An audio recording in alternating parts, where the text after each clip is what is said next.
Welcome to The Explainer. Today we are settling a classic debate in the fitness world. Yep, we're digging into a head-to-head showdown between two of the most popular training styles to see which one really delivers the best results for your clients, especially in those crucial first 12 weeks. Okay, let's picture this. Your next client walks in. They're pretty new to the gym, they've got a 12-week timeline, maybe for a wedding or vacation, and their main goal is just to feel more energetic in their daily life. So, what's the first move? Do you point them toward the treadmill or the squat rack? It's a fundamental question, and the choice you make right at the start can totally change their outcome. So, to get a real evidence-backed answer, we're going to dive into a 2024 study by Saima Ashraf and her colleagues. They put these exact two training methods to the test with the kind of client you and I see every single day. The setup was beautifully simple. They took 60 young adults who were classified as obese and split them right down the middle into two groups. Group 1, all about moderate intensity cardio. Group 2, all about progressive resistance training. This gives us this awesome, direct, head-to-head comparison between the two approaches. But here's the thing. The researchers weren't just looking at the number on the scale. They wanted to see how these programs translated to real-world improvements. In other words, they were looking at functional fitness. The ability to move better and feel stronger, just doing everyday life stuff. So how do they actually measure this real-world endurance? Well, they used a super simple but really powerful tool that, honestly, you could easily start using with your own clients tomorrow.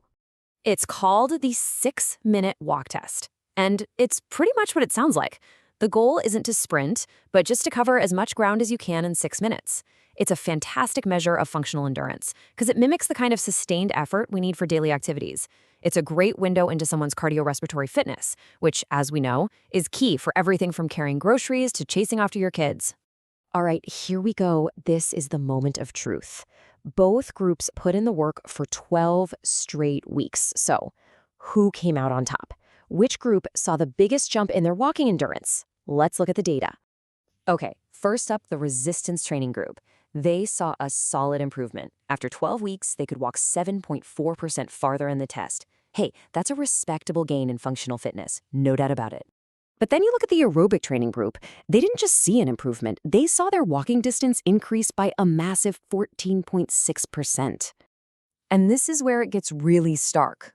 Look at that difference. The aerobic group didn't just do a little better. They nearly doubled the endurance gains of the resistance group. For a deconditioned client, an improvement like that is absolutely life-changing. So the takeaway here is crystal clear. For that client who wants to keep up with their grandkids or just not feel winded walking up a flight of stairs, if the main goal is building that real-world endurance and fast, the evidence is pointing directly at prioritizing cardio. But of course, endurance is only one piece of the fitness puzzle, right? What about body composition? So let's check out the tail of the tape and see how the rest of the story unfolds. And this table tells such a clear story. The aerobic group was the champion of fat loss, dropping 11.2% body fat. But when it came to packing on muscle, the resistance training group was the undisputed winner, adding a really impressive 8.8% muscle mass. And this really hammers home a key principle for all of us as trainers, doesn't it? There's no single better approach overall. The best program is always tailored to what the client in front of you actually wants to achieve.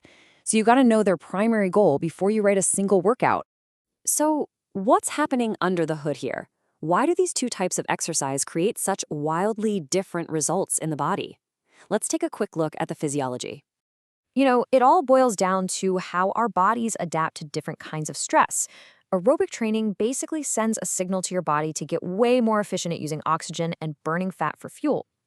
Think of it like a massive engine efficiency upgrade. Resistance training, on the other hand, signals the body to rebuild muscle fibers bigger and stronger so they can handle heavy loads. That's a structural upgrade. Two very different jobs. Okay, so this is all great science, but how do we actually use this?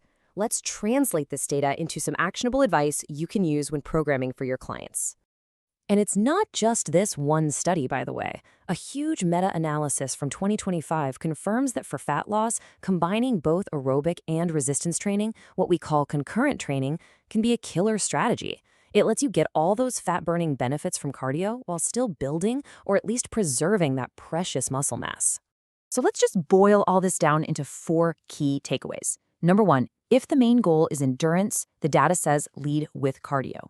2, for building muscle, it is all about progressive resistance training. 3, for fat loss, cardio has the edge, but combining both is a really powerful strategy. And finally, for that client who just wants to improve their overall health, a balanced program with both is and always will be the gold standard. So the next time a brand new client walks through your door, you're armed with this data.